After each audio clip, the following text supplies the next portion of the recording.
We're good to go for this.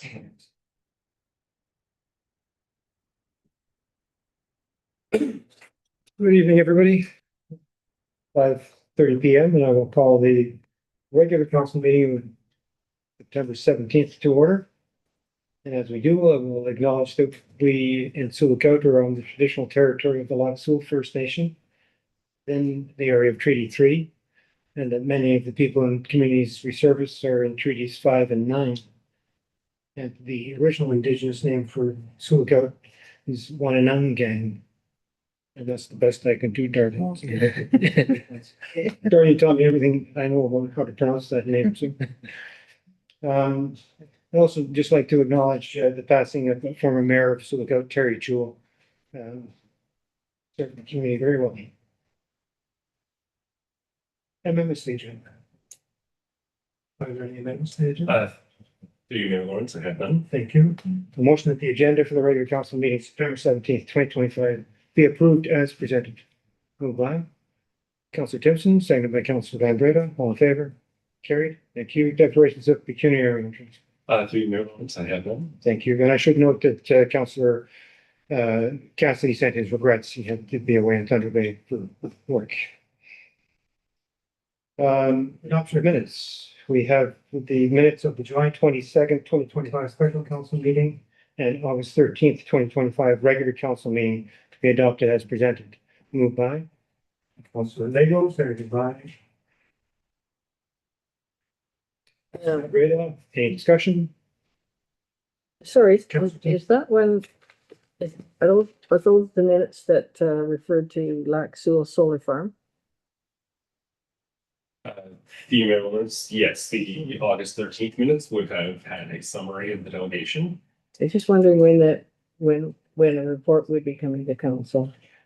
Through email, Lawrence, we were contacted by Sioux First Nation and Jazz Solar about 2 weeks after the council meeting, advising that for whatever reason the deadline had changed. They missed the intake for this year, and so they don't require a resolution of support right now because they will need one next year when they apply. And if we were to pass one now, it wouldn't be considered valid by the funder in a year's time. So this will come back before council probably next summer or next fall. Okay. Anything further on those minutes? All in favor? Carried, thank you. And that the May 2nd, 2025 OPP Detachment Board, the June 2nd, 2025 Committee of Adjustment and Consent Granting Authority, and the June 5th, 2025 Environment Committee meeting minutes be received. Moved by Councilor Lego, seconded by Councilor Timpson. Any discussion? All in favor? Carried, thank you. Determination of items in separate discussion. 7.1 Floringer Park Boat Docking System. Councilor Bosco. Team bylaw South Shore Drive.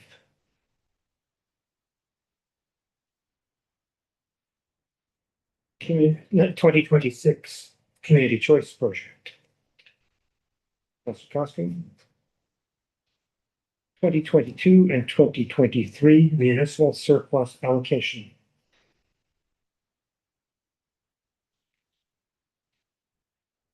(2025) budget to actual January to June. And Sioux OPP Detachment Board 2024 annual report to member municipalities. So we have listed items 7.1, 7.3, 7.4, and 7.5. We'll have a motion to adopt the items not requiring separate discussion, items 7.2 and 7.6. Moved by Councilor Lego, seconded by Councilor Van Breda. All in favor? Carried, thank you. And tonight we do have delegations. Two. First is Nordic Nomads, building permit donation. Presenter is Ron Laverty, Nordic Nomads. Ron, would you like to step forward? Just, staff, can you make sure the mic's on for Ron? Thank you.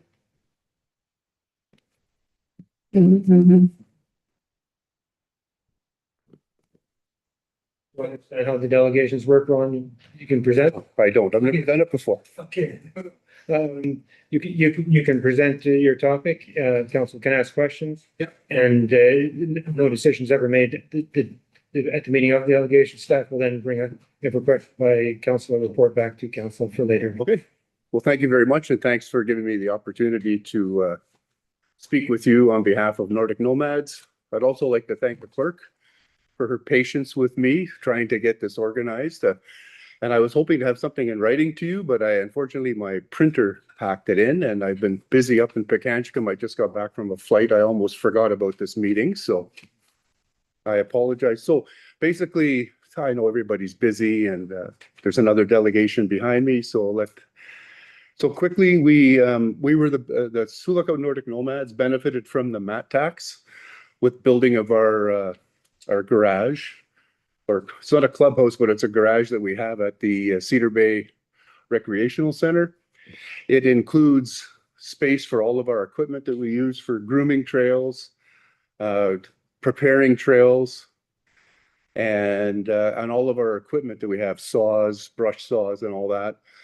We also built a warming room there that we're hoping to get going this winter for people that want to get warm if they're out and they're a little bit too cold, and they can go in there and get changed. And it cost us quite a bit of money to build that. The club put in quite a large amount of money of our own money into it. So far, we have been completely independent of the town in regards to our expenses on the trails. Our memberships that we charge our members cover off on all of our trail costs.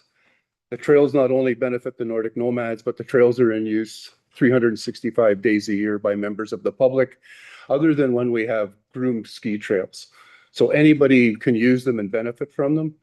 And my ask for the town council is that you waive the building fee that we've been asked to come up with.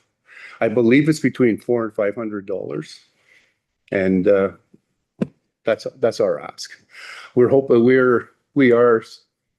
pretty short of money right now. So it cost us a lot more to build that building than we anticipated. So yeah, so we would appreciate, I know it's not a lot of money, but for us it is right now. So anything that you guys could come up with to help us out, I'd be more than happy. And the club would really appreciate it. Just hold on for a second. So, for the official request, do we have an official request now? Do you need something in writing? How do we do this? Through your words, we absolutely, this is considered the request. Okay. Yeah, so, that this will suffice, absolutely. Okay, and that can come back as a report to council then. Okay. Absolutely. Sorry, Ron, I didn't mean to cut you off. Nope. Absolutely. When is the payment due for the building permit, or is it already past due? Is there a due date? Do you know? Oh, go ahead. Through Mayor Lawrence, so I was just recently reviewing kind of permits from last year, confirming payments have been made, and noticed that this one hadn't been made, and there was no request at the time that the municipality cover permit fee, so the fee is $448. Again, we don't waive fees per se, the money has to come from somewhere. So this is the process. Any questions, Council? Did you guys build the building with volunteer help, or did you hire a contractor? We had some volunteer help. We hired a contractor because we wanted to ensure that the building was built to proper specs and standards. But basically, you guys own the building, it's on your property. And so we made sure it was all to code, and we wanted a contractor. What we did for volunteer hours was go in there and help clean up at the end of the day, take refuse and garbage to the dump, that type of thing. Yes, my question is for this one and for the one afterwards. How much mat tax do we have allocated for our portion? Our portion of Of the mat tax funding? the total maintenance. Yeah. Through you, Mayor Lawrence, to date with the funds that we've received so far, including this year, we're sitting at about $100,000. Council Timpson, did you have a question? No, just comment, when Friends of Cedar Bay requested a building permit, forgiveness, for the pavilion, the town granted that. Just saying that it's not the first time that the town's granted uh, the cost of the building permit. Any other comments or questions? Councilor Fawcett? With the mat tax, did we spend all of last year's mat tax? Through you, Mayor Lawrence, we have about $30,000 left of last year. And then, so the $100,000 for this year is only to August? Is it to the end of August? To the end of June, The end of June, so then it will probably double that and be most likely, yes. it's like the 200, right? And have we spent any of this year's? No, we've not. Nothing. So we basically have access to $230,000. Well, we've only collected so far 100. Yeah, but potentially $230,000. Potentially. Anything further, council? Well, you've made a pretty good case for the trails. Does the club involved in ski rentals or providing skis to high school students or program for courses? We have been running programs where we have with our Jackrabbits program, where we involve youth. Basically we charge them $50 a year and that includes rental and the instruction. And that usually is about between 20 and 30 kids. Also, our ski instructors, I'm one of them. We go out and work with the public school system, the high school and the public school system to take their kids out that have skis of their own. And we also, with our Jackrabbits program, we rent those skis. Those skis are part of that package: skis, boots, and poles, and that we purchased here in town from a local business. So we do quite a bit of volunteer work with the community when it comes to skiing. Yeah. I think a great recreational program that you have going there for the municipality. Thanks for all you do. Oh, okay. Thank you very much. Okay, there's nothing else, council? Staff, do you want to close off just to? Sure, through Mayor Willen. So understanding that both the delegation requests today, there's a little bit of time urgency to them. So typically this would come back at a subsequent regular council meeting, but because we do have a few special council meetings just a week and a half or so away from now, staff will endeavor to bring the reports on these requests to that meeting so that council can make a decision prior to October 15th, I think, is the next meeting. So we'll try to get a decision by the end of the month.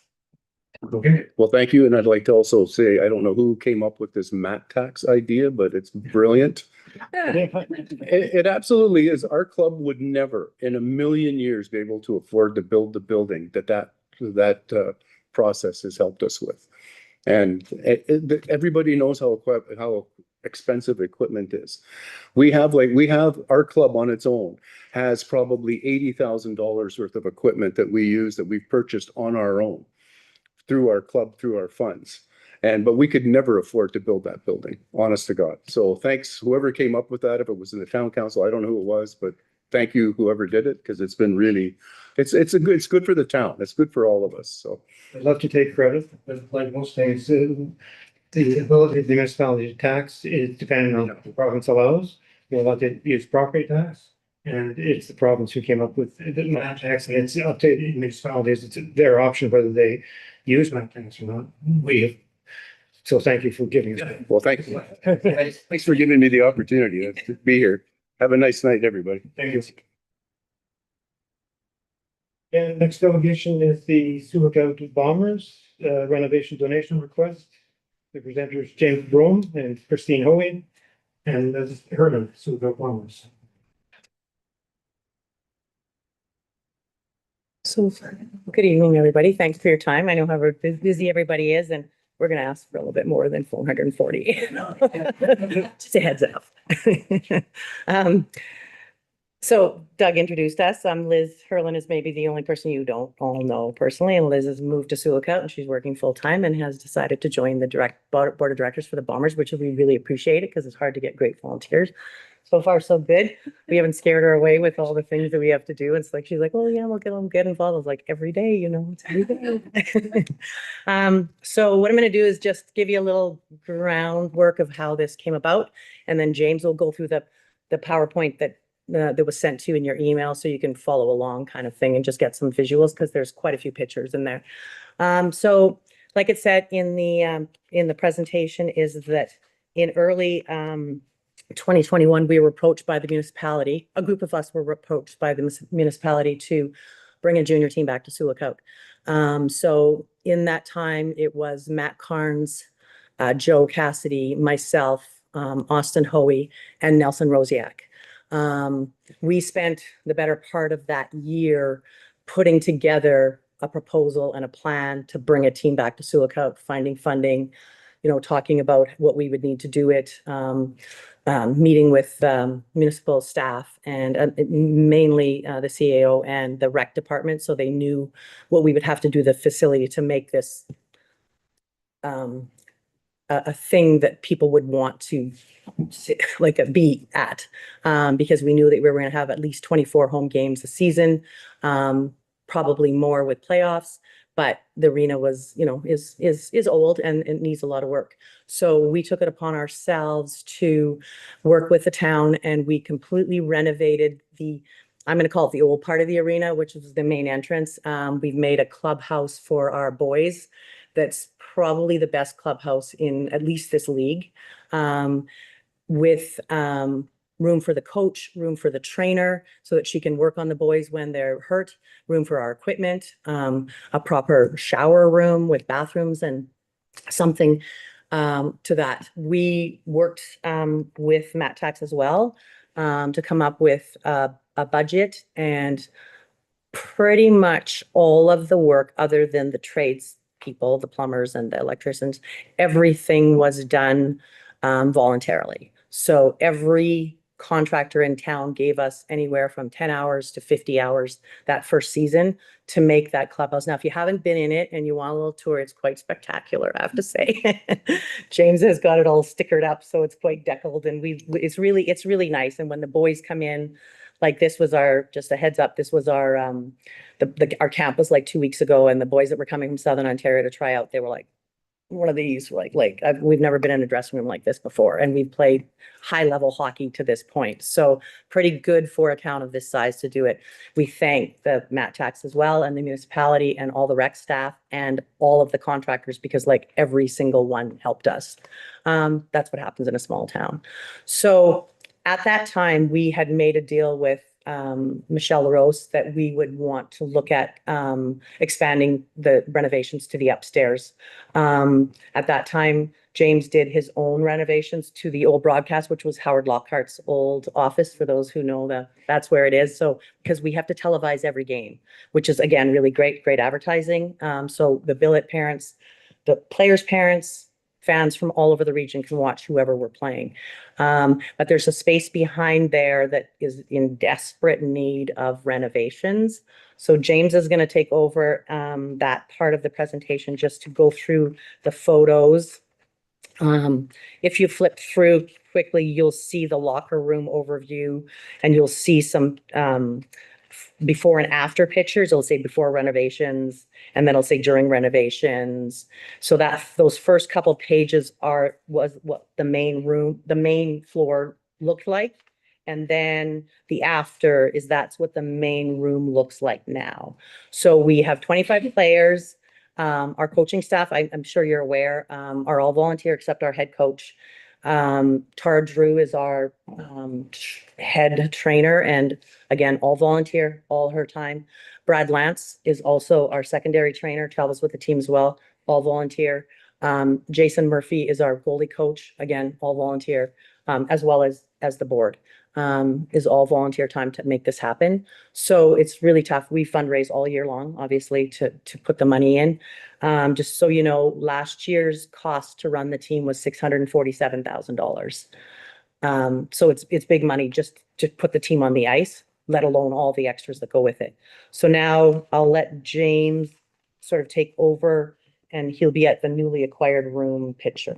Yeah, so and further to that, that mention of our total budget, with the exception of league fees and the majority of our travel costs, because we don't have providers here, the majority of that money does come into this community. cycles around this community, gets spent at the grocery store, spent at, all sorts of places around town. A good significant portion of it goes to our billet families to feed our hockey players, because that's a big grocery bill. So, but yeah, so as far as the building is concerned, like Christine said, when our players step into our facility now, they're wide-eyed. They look and they see the amount of space and how it's being upkept. The locker room's got nice stalls in it for each player. The lounge area now, thanks to the municipality partnering with us last year, we were able to put skate walk or the rubber flooring throughout the entirety of our place. It was there before, but it was kind of like scraps that were sort of allocated from other places and whatnot. But now it's pristine. So it's a good facility. It's a good selling point for our team. We like Christine said, we get those comments all the time. Like, "Ooh, I've played AAA here. I've done this. I've seen this, and this feels like well, to them, it feels like an NHL dressing room because it's got like the logos on the walls and stuff like that. So it's a place to call their own. The newly acquired room, which was a storage room for the last couple of years, will turn into it's already been turned into our coach's office. So he has an office now on the main floor. So that's the one. As soon as you walk in the door from the rink into the Bombers area, it's straight ahead. So that's the space that we also stuff it full of equipment because we have to house for skates and helmets and sharpeners and tape. Oh my goodness, how much tape do we go through in a season? So that room's pretty much been set up at this point. It's been cleaned out. Again, reuse some of that skate walk in there so that the players can go in and grab a roll of tape or whatever. The upstairs, I remember it from when it was the CBLS, and you can actually still see where the shelves were that all the records were on. There used to be lined with records, right? So there's two small rooms. One is too small for anything other than a storage room. And then the larger of those two, we were thinking about turning that into like an office for larger group meetings, not huge groups of meetings, but maybe our board can sit and meet there. Because right now we sort of piggyback on the tick, or everybody goes and piles into cat's paw printing if we need to have a quick meeting or something like that. And then the other room, I don't know where's the best place. Oh yeah, Blue room. yeah, the blue room, The which blue is the room in your former pictures. youth center, was the upstairs viewing area when I was a kid and play hockey. Yeah. But that room there, it was being used for the hockey academy to store their gear, and I believe they got dressed and ready to go on the ice, and then came down the stairs. Like, that would have been daunting, but The old days. our intention is to redo that room with proper walls, proper ceiling, proper ventilation, proper electrical, all those types of things. And that room specifically would be for video, like taking the guys up there, they all sit down, they go through plays and stuff like that. Also larger meeting room for like if you wanted to meet with the team and have them all in one space. And then the other intention behind that room is that room will also be available to other user groups, minor hockey and figure skating, other people that are High in the school hockey, facility yeah. specifically, just because it's convenient. But any user group or any community group in the municipality that needs space, that space could be available for them. Again, they're like us. They meet at the tick or at somebody's office after hours because there's no dedicated space for them to meet. So that might be a nice little option for some people. They can have a nice room. It's quiet, it's private, and they can get their, and of course, if it's hockey or figure skating, it's right there. So, the kids are on the ice, let's go have a meeting or whatever. So, in terms of, I think think there's the last page. Yeah. Yeah, we're just looking to finish up these renovations. This is technically phase 3. We've done a lot so far with phase 1 and 2 in terms of the facility. And then I guess the other point to make is when all is said and done, this doesn't belong to us. It belongs to the community. It belongs specifically to the municipality because it's in your facility. But you know, at the end of the day, this benefits the community as much as it benefits us to have this place of pride, to have the community have a place of pride. So the total budget for this work is about $45,000. And then we're asking council to put 15,000 towards this portion of the renovation. And this would have us completing our third and final major phase of renovating the space to a usable space. And really it is the jewel of our league. You look at some of the other facilities, I know even Dryden, their broadcast booth is literally fold up tables in the stands and a whole bunch of computers set up on it. Cam River, last year's champions, they literally have an OSB plywood box sort of situated at the one end of the rink. And you know, when we come up and Craig Button from TSN was on our broadcast last year, and he was quite impressed with the facility that we had. So, and we were quite impressed with having Craig Button on our broadcast as well. So, so yeah, that's it. If you've got any questions, we'll let Liz answer them all. So questions? Councillor Cross? Now, is this work gonna be done by the contractors volunteering their times again? Yeah, so We're just paying for like, if there's anything that has to be done to code, obviously, like we have to pay for the electrician. We know that because we have to rewire a bunch of, because it's all old wiring. But the painting, all the basic work, all the cleaning up and everything is either going to be done by us or the local contractors. And we'll be like, in this budget is basically the materials and the electrician. That's fantastic. Yeah. And hours of weekends and nights and. Yeah, we've got a lot of supporters in that demographic, like the guys who are contractors, the Grant Andersons and John Carnican and well, Kendall Schultz and all that. They've been involved in the hockey community, and so this is their way of giving back specifically to the Bombers, but then of course giving back to their community. So. Sorry, when are you hoping to initiate this renovation? Work has already started on this. Like, we wanted to get the coaches' room prepared for this season to start. So we've put some work into that already. And then we are prepared to forge forward with the upstairs renovations as soon as possible.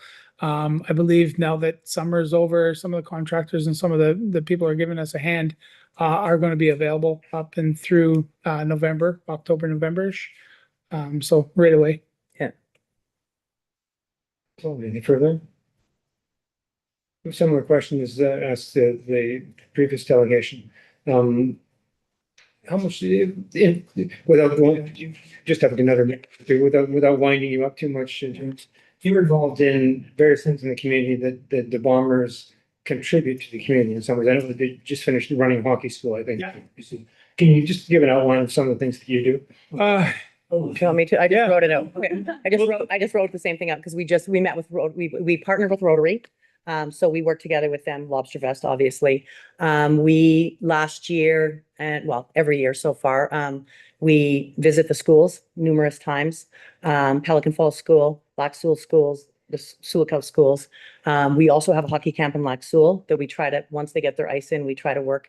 We also host a game in Lac Seul that thankfully, thanks to Clifford Bowl, allows it to be a free game for their entire community and obviously our entire community. So he pays the total cost of running that game, which again is upwards of, depending on where we're at, it could be $8,000 or $9,000 to run a game with all the rentals and everything, the food. We do like James said, we do family skates. That we work with partners so that if there's a rental and we can't afford it, they'll maybe do the rental and we work together and then we, have free hot chocolate, Santa Claus parade. We go to the library to read to the kids on a regular basis, sometimes 2 or 3 times a month, depending on what else we're doing. Like tomorrow, for example, is a busy day. We have the Drive with GM, Drive for a Cause. We have there's a golf tournament with Spring Pole that we're helping with and partnering with them. That's in the day. And then there's the Take Back the Night walk that we're also involved with. We were involved last year with the First Step Women's Shelter. We did a fundraising. They had purple hats. We sold them. The boys wore them. They then went out. We've done numerous things with minor hockey. Too many to count. Figure skating. We help with the setup and the takedown of the annual carnival ice show. They do a lot, and it's really there's a lot of great partnerships, and actually it's really good for the boys because some of those boys, I'm calling them boys, they're men mostly, they come to town from bigger centers and have never had to do anything for the most part, right? Like they don't, not like a small town where everybody shovels snow, and so they don't, but then they get it, and then they meet people, and then and actually 8 of the guys of the 24 that we have signed are already working full-time, or part-time, and that businesses have been superb because they see their schedule, which I gave you guys. They know when they're away and when they're here. They know when their practices are. We have just one note is the partnership with the rec center in the town. We have the best ice time of any junior team in the entire league as well, because we have a smaller space. The other teams aren't on the ice 5 days a week like we are. So again, beneficial because our guys are getting more ice time. It looks better for us. It's easier to sign people from Vancouver or Toronto or, we've got kids as far as Moncton, coming to play hockey in Sioux. So it's been, and the billet parents get us involved too, just so you know, so we have a billet parent and then they'll be like, oh, my daughter's involved with the ballet. Yeah. Well, last year they were in the Nutcracker. The whole team was doing ballet with the 4-year-olds, right? I didn't go to it because it was sold out. But and gymnastics, like pretty much every organization we've touched, I guess you could say in a way, or they've worked with us.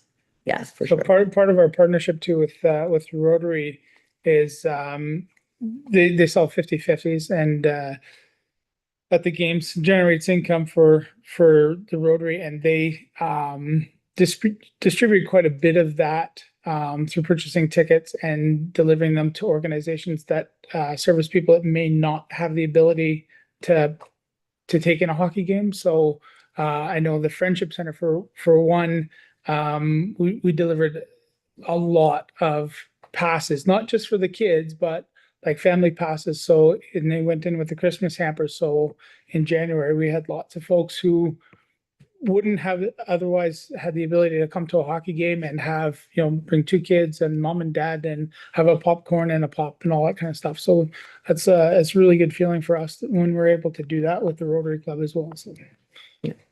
Great. Thanks.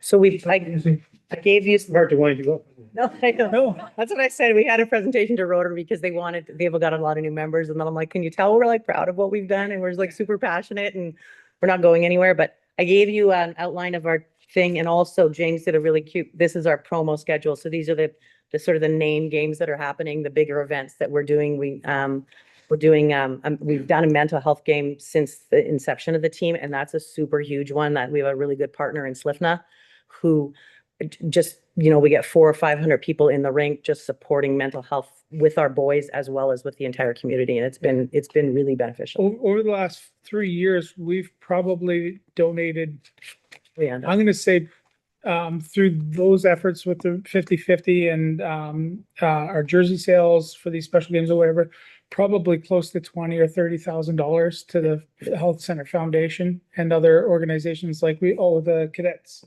Last year, we did one with the Legion and the Cadet Corps, and This isn't from your core funding. Please don't tell us that you're taking your core funding. no. So what we actually do is the 50/50, those are eligible recipient funds for the 50/50. So we pool that together with actually selling our specialty jerseys, the game worn jerseys. So we sell those. in most cases, it's the boys themselves that buy their jerseys, and those funds, they know, go directly to these causes that we support. So Very good. it's really good. So, CAO process from here?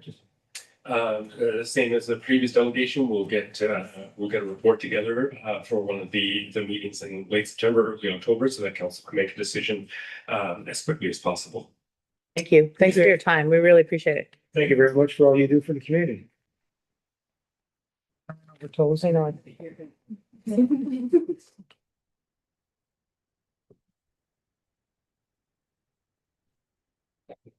And we'll move on to staff reports. 7.1, furniture park docking system. That council directs staff to issue a request for proposal for the sale of the docking system. Moved by Councilor Van Breda, seconded by Councilor Costco, and start the discussion, Councilor Costco. Did you want to just give us a little synopsis? I don't know if you know. You want to give us a little synopsis just so the public knows what's happening? Through you, Mayor Lawrence. So we're looking at like some issues that we're having there, or Which is just the overall concept. discussion. Yeah. So we're looking at I'll just kind of briefly go over the background here. So we had the Farlander Park project. Part of the project included the docking system. Some of the costs, the municipality had come forward with invested approximately 151,500 to purchase and install the docking system at the waterfront. The docks were effectively handed over to the rec department in around, I think it was completed in 2022 and 23. And due to funding constraints, previous councils reduced the scope of the overall project at the town beach and removed some of the connectivity components, including I think parking was a major part of that. So it kind of created this area that wasn't really sufficient space and connection from the park itself and where the docking system is currently located. So we've kind of done an assessment of the facility, and it's created some operational challenges, and liabilities have come up over the last few years. They were so some of those constraints were obviously what I've mentioned already: parking constraints, some security concerns that we've had at the town beach location, as well as the docking system. There's been ongoing vandalism. There were some Sea-Doo docks and kayak racks attached to the dock. They had to be removed because they were being vandalized. The docks are accessible by water, especially if it's low water. So people are able to get there and again, continue vandalizing that space. Same with winter misuse. It's an area where snowmobiles, I guess, are maybe going over the dock itself. So we don't really want to encourage, I mean, we want people to be able to come to the town beach, but because of these liability risks, we don't really want to encourage people to leave their boats. And I don't think a lot of people want to for that reason. No, so the person that's gonna lease it contacted us. I beg your pardon, sorry, The please. person who's like, the concept is that we're going to release it for sale. There's no person that's identified who's going to lease it. There's going to be a request for. Okay, so there is no person. Okay. No, there's a Concept. request for proposals. yes. Yeah, so through you, Mayor Lawrence, yes, we have had a couple of three individuals contact us with potential interest. And so that in part is what, that in addition to what Meredith has shared, but the challenges is what spurred bringing this forward to council as an opportunity to put out an RFP and invite proposals. That would look at things like, well, obviously what people would be prepared to pay, but also, there would be other criteria that we would look at evaluating as part of proposals, things like, overall accessibility by the general public and visitors to our community and, that type of thing. So, like with any RFP, we would invite bids. We would let people know upfront what, how those bids are going to be evaluated and how it would be scored. And of course, we would make available to any interested party any information that we have on the tracking system right now, to the designs, and any other relevant information that we could share.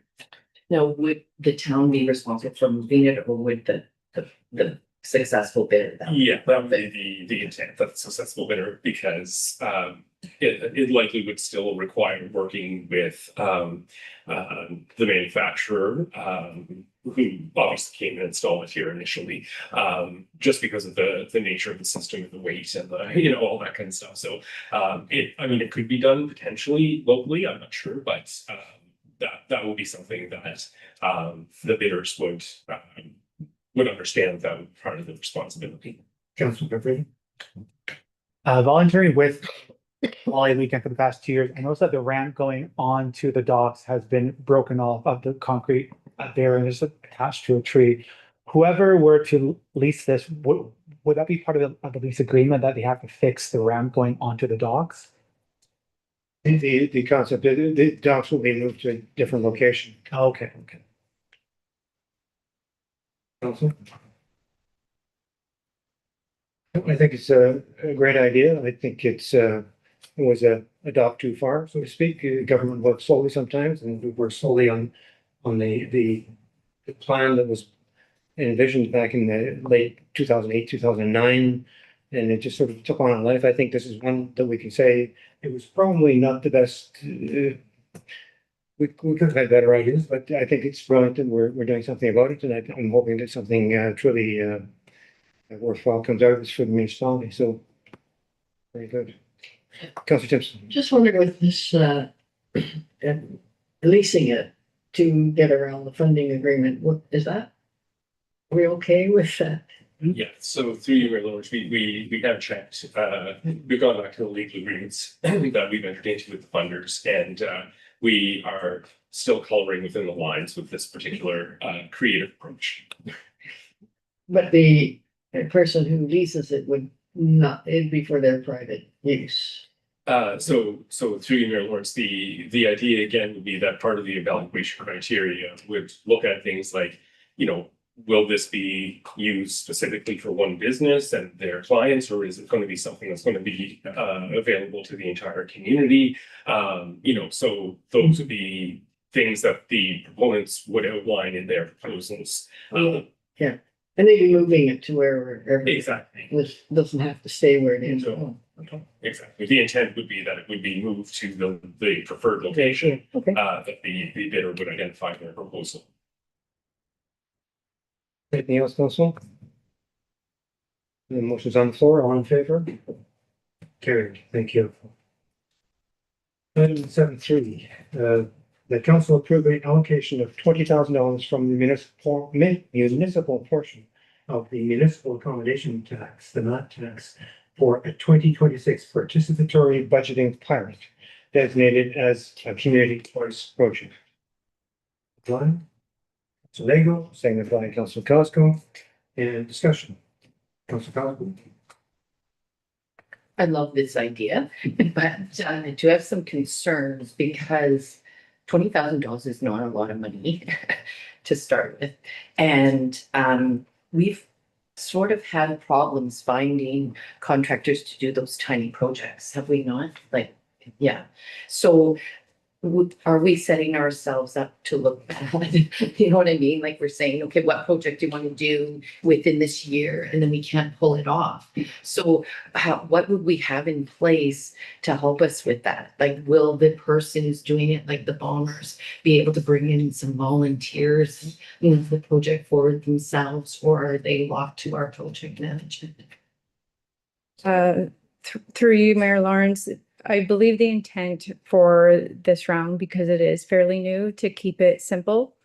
We don't want to have a very large project that's possibly could take a lot of staff's time with this.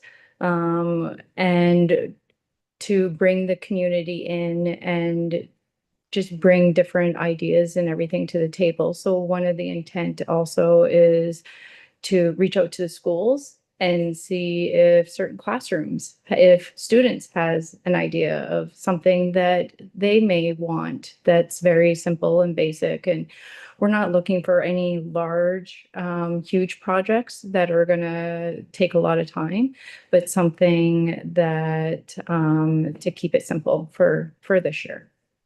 Or 2026, I should say, not 2025. And this is a first time, so everybody's sort of feeling the waters and it's, if it goes, if the process works, it could be another project and maybe it gets larger, who knows? Yeah. Through you, Mayor Lawrence, yes, so just building on what the treasurer said, I think that when we're promoting it, if council approves the initiative, we will be sure to help people understand what $20,000 actually would get you today, because that's one of the other things that, in one way it is a substantial chunk of change, but when you're looking at a community project, it isn't necessarily a big chunk of change. And so, there could be, and I don't want to suggest what the projects are going to be ahead of time, but it could be potentially a community art project, that a year or again, I don't want to put ideas in people's heads, but there are ways of managing projects that can have community benefit, but that may not necessarily require a lot of brick and mortar resources right away.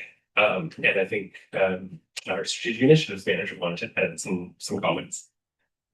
Yes, I just wanted to add that there is also an intention to host 2 public open houses if this is successful upstairs at the recreation center, to have a couple of evenings shortly after the program opens and then shortly before it closes, so that we can go through the program and help people to work through their budget, to work through any permits or regulations that they might need to follow, to help them to make them as realistic as possible. So at that time, we'd be able to discuss things like relevant contributions, if they do have other volunteers that they want to, have participate in the project, or if they have some outside contributions that would be part of the project, we would be able to guide them through all of that to help them to strengthen their application before they're submitted. So this project going to be slated for 2026. Now, would you want to use 2026 MAT money? Or the project's being implemented before you would know what money, where that money's coming in? So you want to use 2025 MAT? Yes, through you, Mayor Lawrence, we are requesting to use the funds that we're receiving this year from 2025. The intent is that by the time everything closes and the projects go out for community voting and everything else, we'll know what that project is going to be in the first round of budget draft. Councilor Redgrave. Has there been another Northern Ontario community to have done this, or will we be the first? We can show people kind of not how it's done, but an example of it.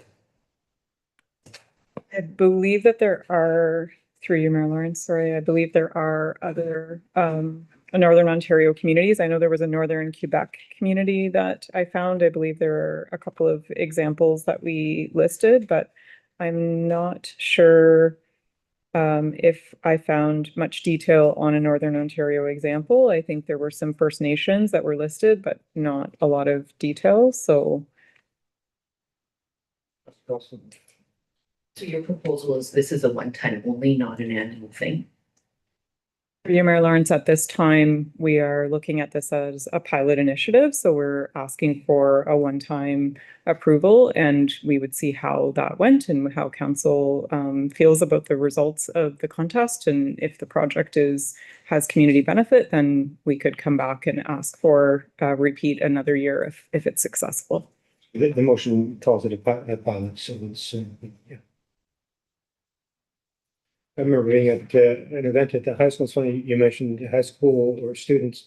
It was last year, Councilmember, you were there, and a couple of, sorry, I can't remember exactly what it was, but they were presenting proposals for review. And one of them was building, one group building a participation type gym equipment at the TIC park. So, and there were other ideas the students had. So there are already ideas sort of, I think you'll get some good ideas from the community here. Yeah. Yeah, the budget will be, I think some of the things that students suggested, they had no idea how much things cost or don't cost, but that would be part of the guiding project that you were talking about at the beginning and at the end of the process. So that's good. Anything further, council?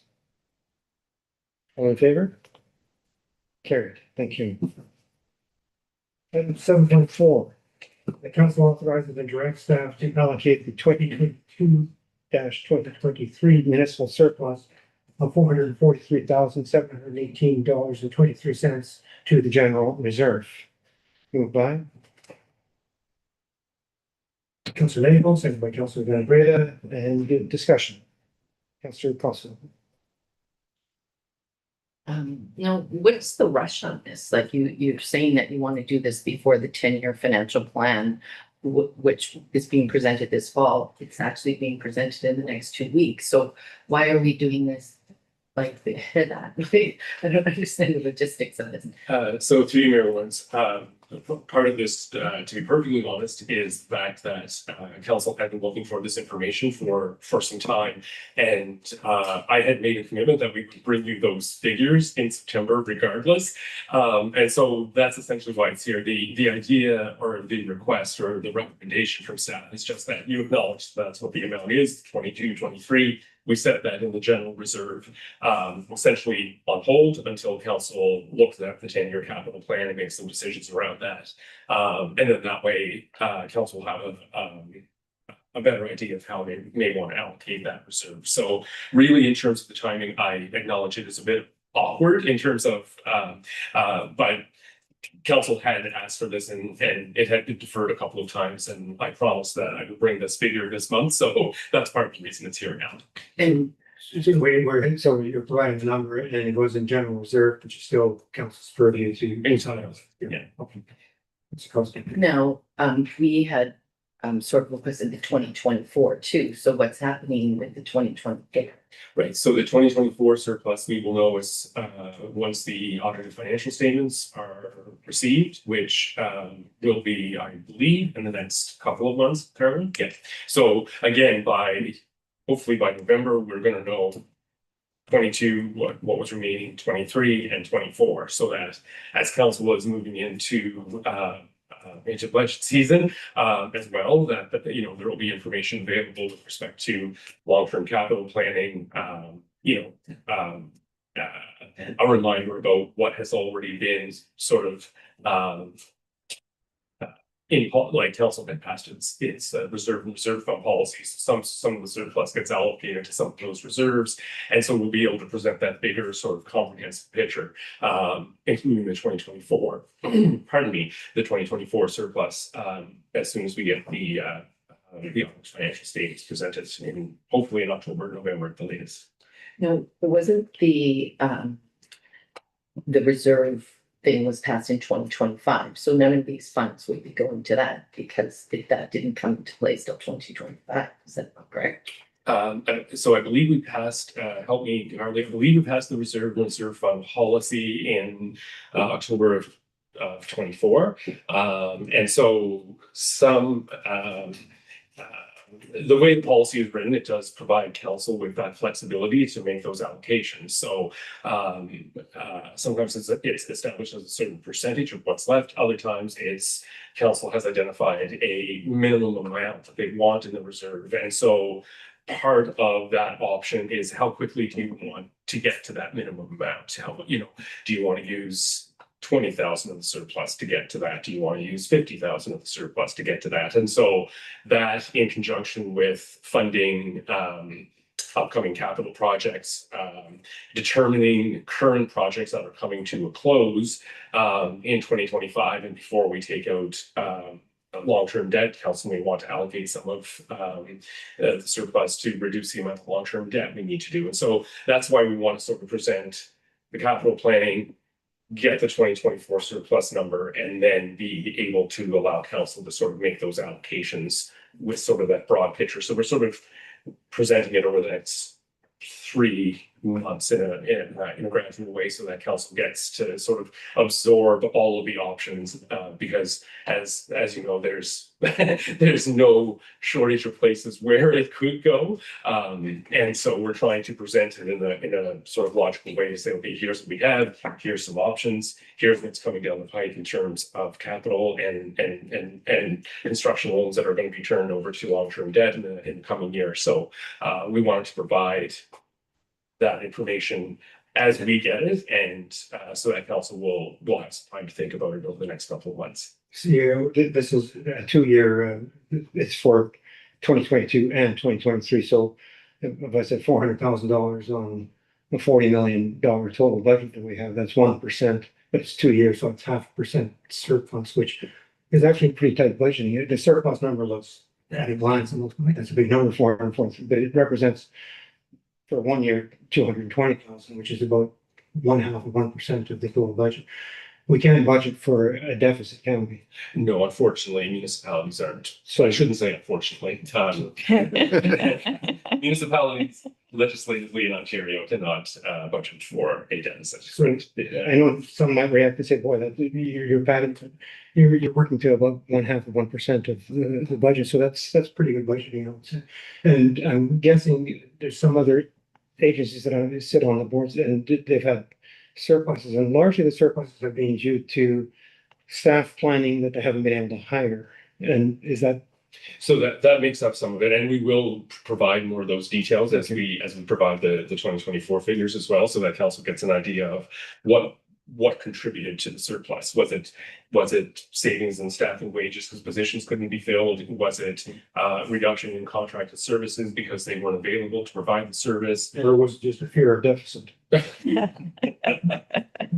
Well, I mean, as always, budgets are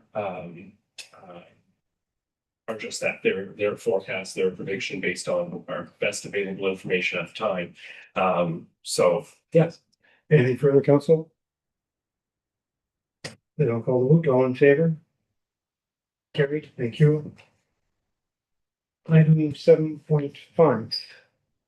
The council receives the 2025 municipal operating budget to actual up to June 30th, 2025. Vote by Councilor Lego, second by Councilor Timmison, and discussion. Councilor Quest. Seems like I'm asking a lot of questions, but it is our job to ask questions, so I'm doing it. Now, in this budget, I noticed that there's just a few things.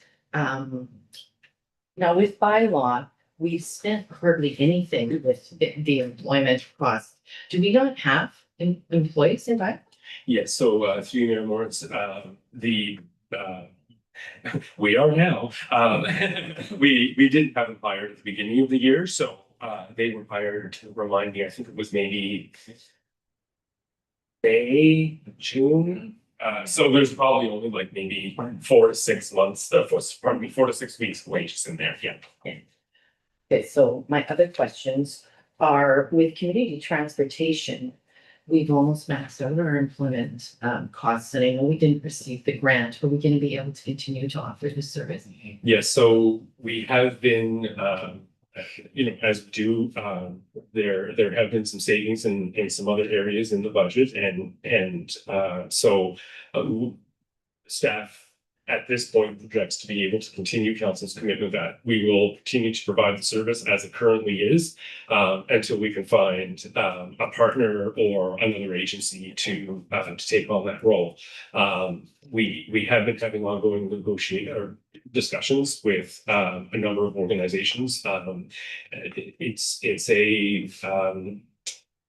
It's a complex endeavor, especially in our community with the mix of transportation options that are available to people, and all of those options provide or address some of the gaps, but there's still a gap that the community transportation or the hub bus service is filling unfortunately, that gap is really small, and so it doesn't generate a lot of revenue, and so it's challenging to find a partner who can tap into appropriate funding resources to continue to enable the service to be affordable. Because I think that that's the other key part. We could continue to operate it, say on a cost recovery basis, but then nobody would be able to afford the fare, and so working with some of the other organizations and agencies and sort of exploring those alternative funding models and where that funding can come from, frankly, is a more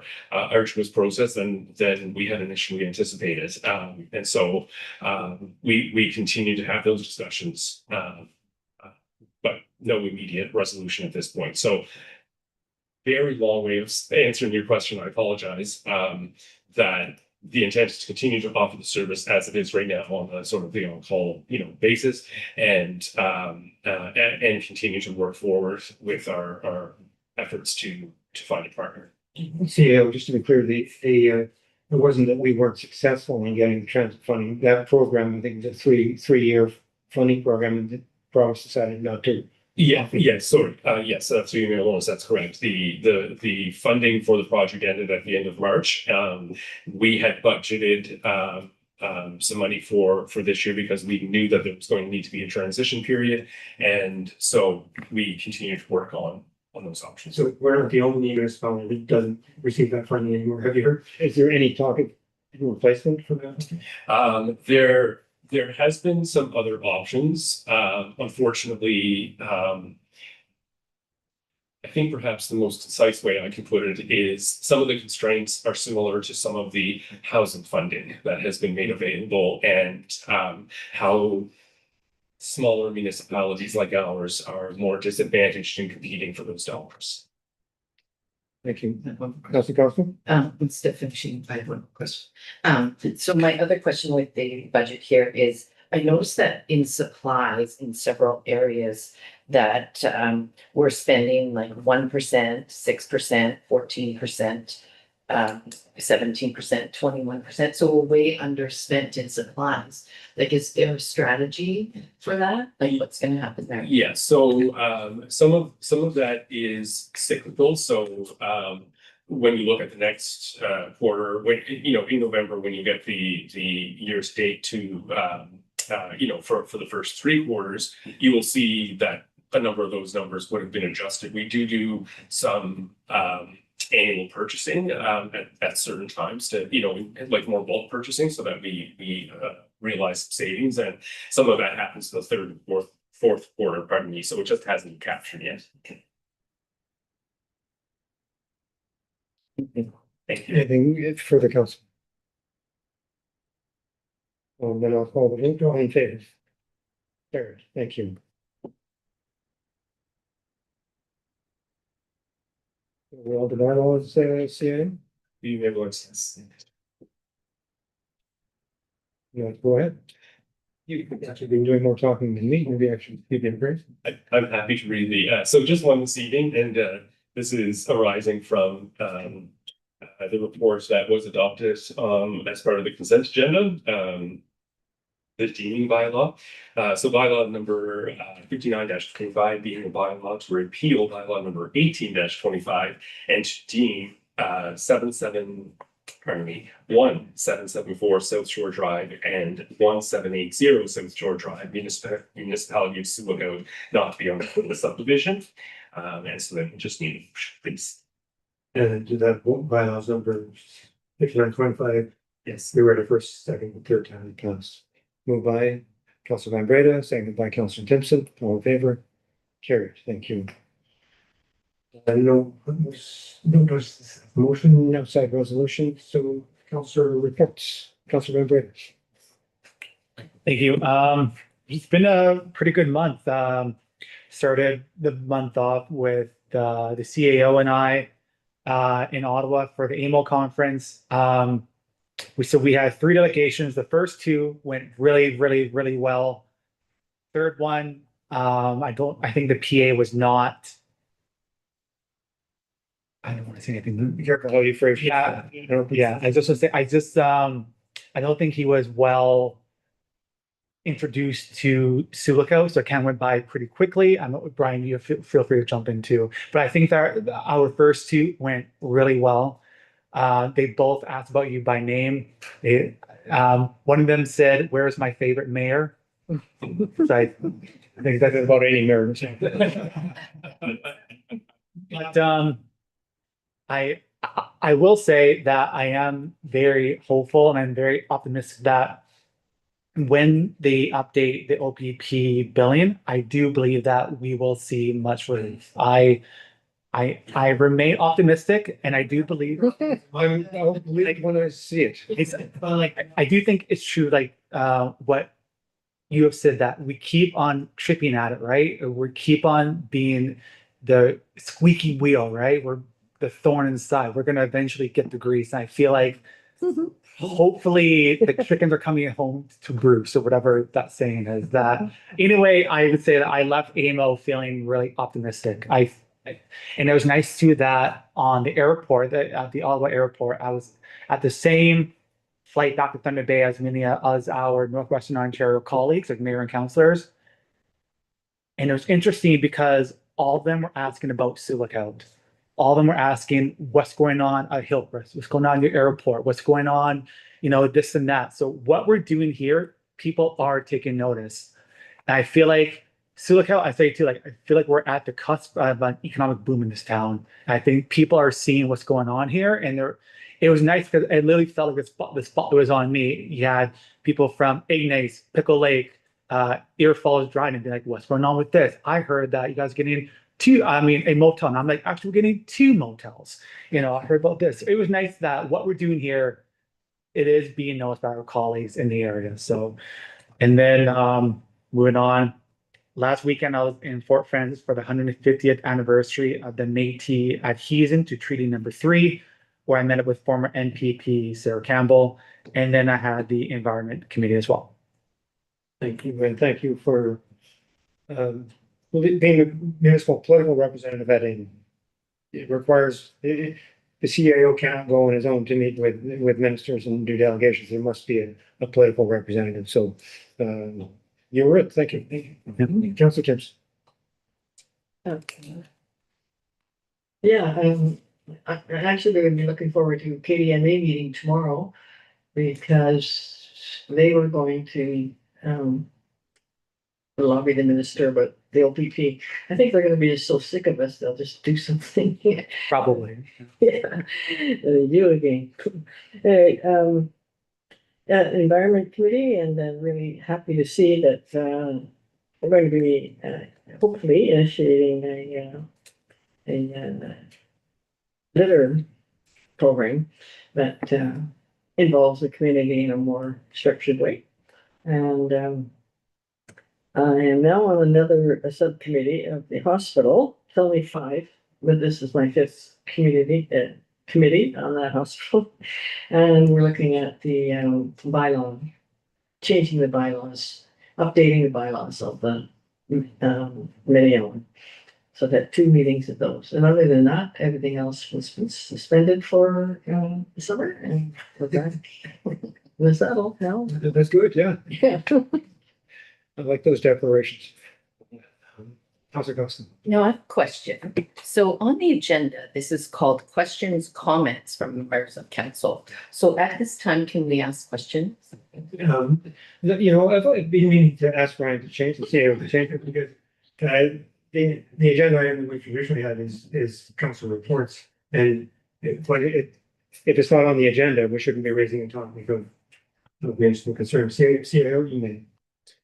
Theme Lawrence, yes, it was sort of one of those things that got carried over, and generally speaking, I guess it depends on the nature of the question. If it's something that would require a more fulsome response or a staff report, we might not be able to deal with that at the meeting. If it's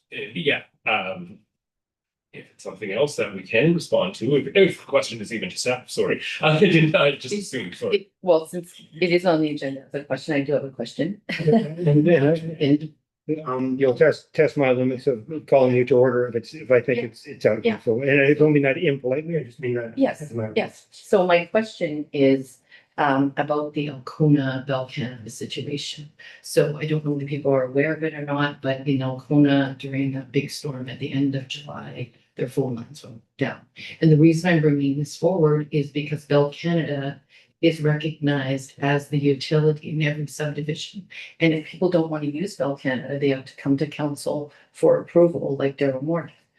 And now Bell Canada, who is offering services to people in Alcona, is saying they are unsure when they will repair these lines. So what responsibility does that utility have to the community when they are the recognized utility?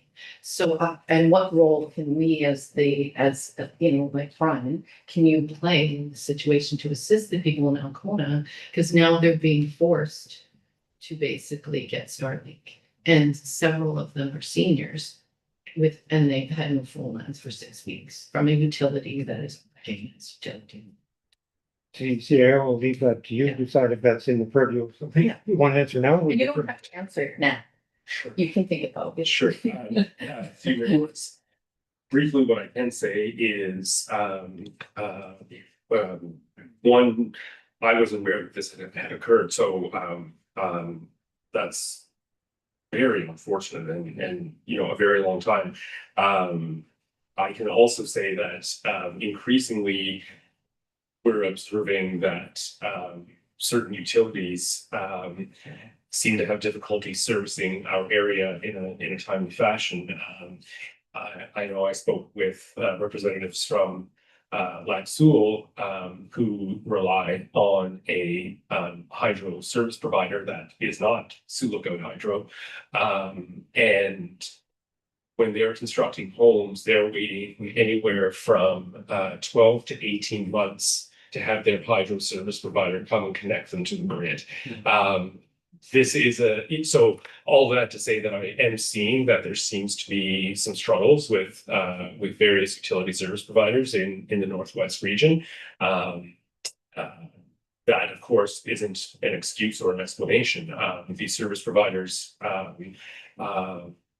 generate good revenue from their customers here just as well as anywhere else. In terms of what we can do, certainly this is something that municipality can make inquiries to the service provider. We can let them know that we have very, very concerned citizens and not having a reasonable restoration of service period is not good business, and it's certainly not good service to our residents. So from that perspective, we can certainly advocate at an administrative level with that particular provider. No, quickly, no, we're not going to turn any discussion. Yeah, Councilor Foster, your report. Yeah.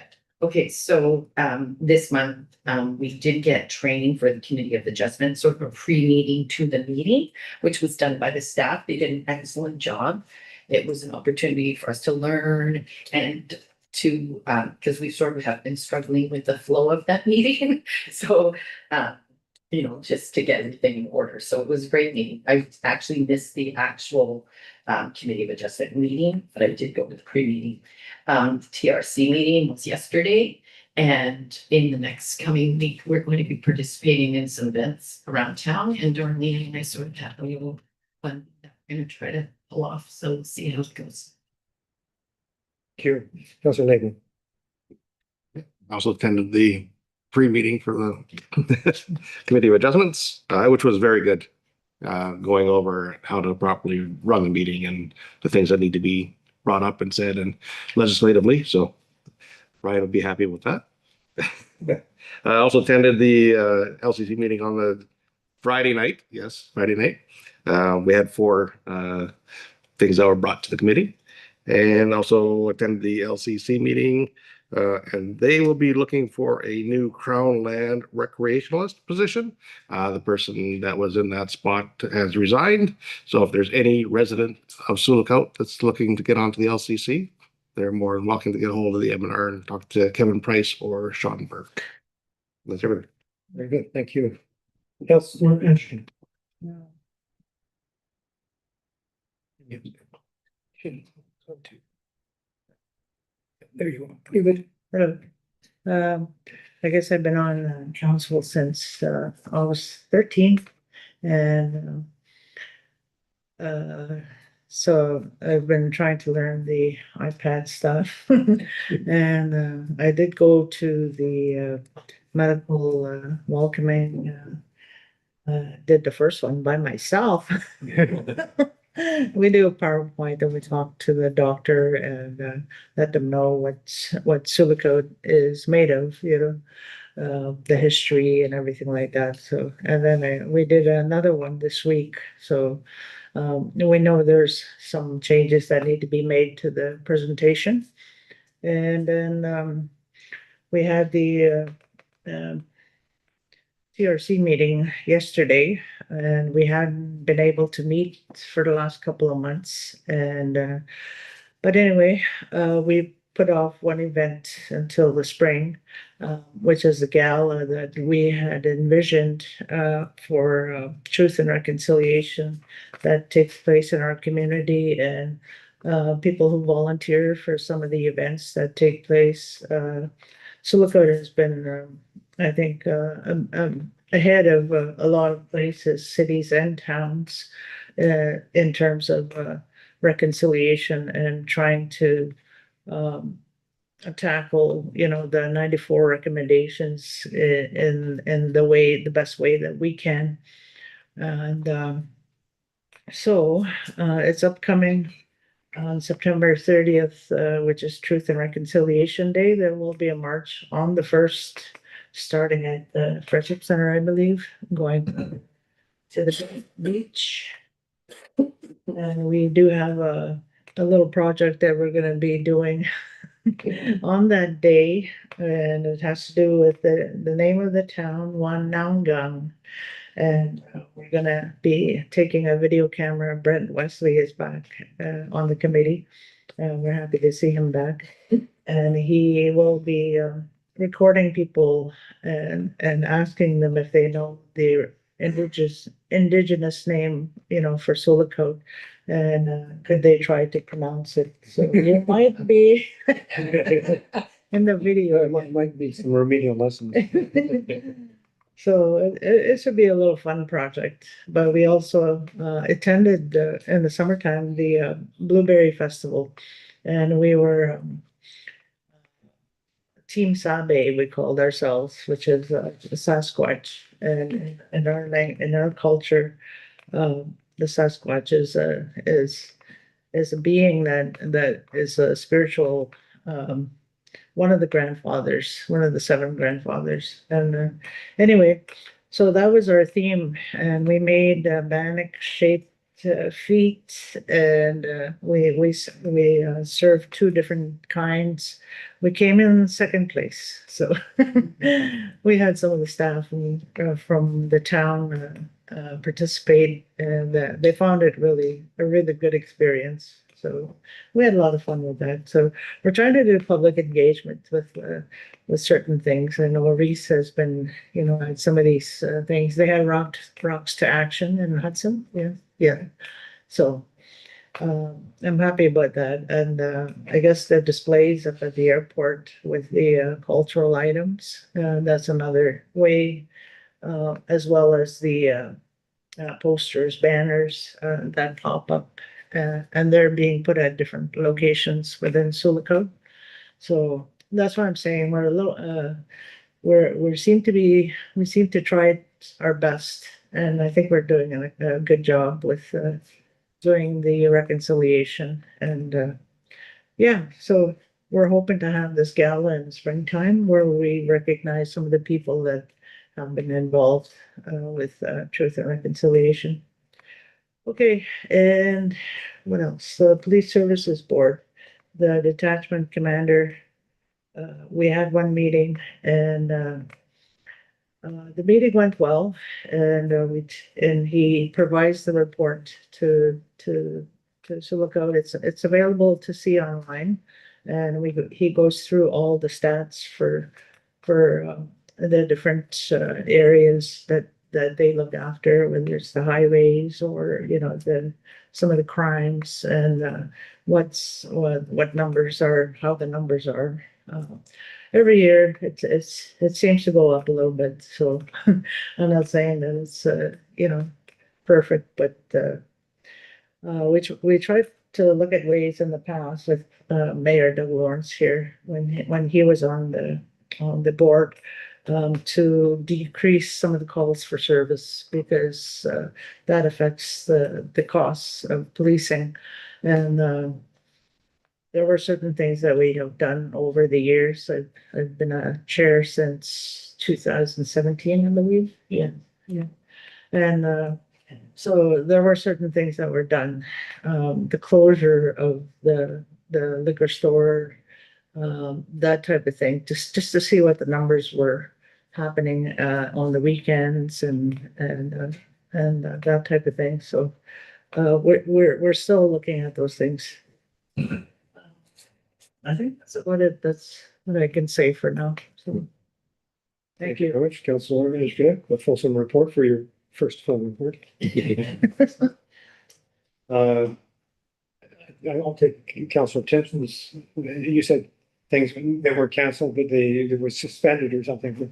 For me, I had the surgical recovery, which was so I didn't attend AMO, and I found out that August can be a relatively quiet month if I don't go to AMO with some preparation going.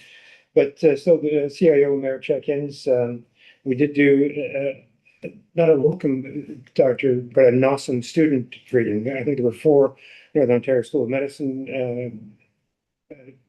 They're students still, but I think they're in their final year. Third year. And Councillor Shannon Timpson and I did a greeting with them here. Spent an hour with them. Asked them why they came to Sioux. It's actually interesting. It's competitive. There are I think positions all across Northern Ontario, and I can't remember how many, 17 choices. Yeah. Lookout is one of the top choices, so it's a bit of a lottery, they say, for who gets to go where. And so Lookout was all their top choice, and they got it, so they were happy. We were encouraging them to consider Silicota's position, come back to after. Health units being, we've had executive committee meetings on various topics and subcommittee on strategic planning. I attended Terry Jewell's funeral on behalf of the municipality. I was asked to say some words in respect to Terry as former mayor. The CAO and I had to check in with the OPP, sort of in preparation for a visit, which following up on AMO. Associate Attorney General Minister Tippolo, who was previously Minister of Mental Health and Addictions, had informed us that he would be coming up after AMO, and that was this morning. He came and sat in your seat for 3 hours. I sat here, and we invited Executive Director of the KDSV, Sarah Stevenson, and Inspector Mike Christ to come in. He wanted information on various things, and I thought it was an excellent transfer of information. This is his 4th time to Sioux Lookout. And I think in this morning session, I truly think he was beginning to, this was a bit of a longer conversation. It was a long conversation and an informed conversation. And I think, can I say I think he has a much better understanding of the unique challenges that we face here and opportunities. And it was good setup for, I think, a few follow-up things after, for KDSB, for the inspector and for the municipality. They had an annual health task force meeting today, which was a presentation to the task force of the survey that AMO did on what's the role of municipalities in healthcare. So they ran by defining by the task force, and they'll be taking that to the AMO board next week, and then they'll be presenting their findings and making their recommendations to the province on the municipal role in healthcare, of which. And KDSB Finance Committee meeting later this afternoon. So the summer's over and it's starting to get busy, and that's the way it seems to be going. We now have the motion to move into closed session at 6:50 PM to discuss subject matter relating to a proposed or pending acquisition of disposition of land by the municipality pursuant to the Municipal Act 2001 as amended, section 239 2C, three items, Hillcrest Development, airport property, and the commercial property on frontage. And a second subject matter relating to a personal matters about identifying individuals, including municipal or local board employees, for the Municipal Act 2001 as amended, section 239 2B, one item, appointments to council boards, commissions, and committees membership. Moved by Councilor Van Breda, seconded by Councilor Timpson. Favor, we are now in closed session. Turn over. Get a point.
We have a report out. Go ahead. Thank you, Mayor Lewis. The matters arising from closed session are as follows. That council ratifies direction given to staff regarding the disposition of land in closed session. Is the first one, If I can move over a second. please. Moved by Councillor Cosmo, seconded by Councillor Lego. All in favor? Carried. Thank you, Mayor Lewis. The second motion reads that council authorizes and directs the mayor and clerk to negotiate agreements and documents regarding the sale of the hereinafter described land by the corporation of the municipality of Sioux, Opus 69 Limited DBA Wigmore Developments. That's block E and F as at the Hillcrest development. Moved by Councillor Greta, seconded by Councillor Timpson. All in favor? Carried. Thank you. And finally, the council approves amending Schedule A to bylaw number 68-22, being a bylaw to make appointments to various boards, commissions, and committees by deleting Lana Anderson from the Municipal Committee on Truth and Reconciliation pursuant to her email of resignation. Thank you. Moved by Councillor Timpson, seconded by Councillor Andrew. So that shake. All in favor?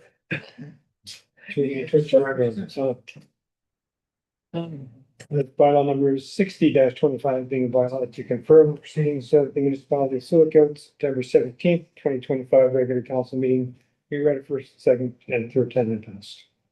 Moved by Councillor Timpson, seconded by Councillor Lego. All in favor? Carried. We are adjourned. 7:45 p.m. In open session, we approved the sale to when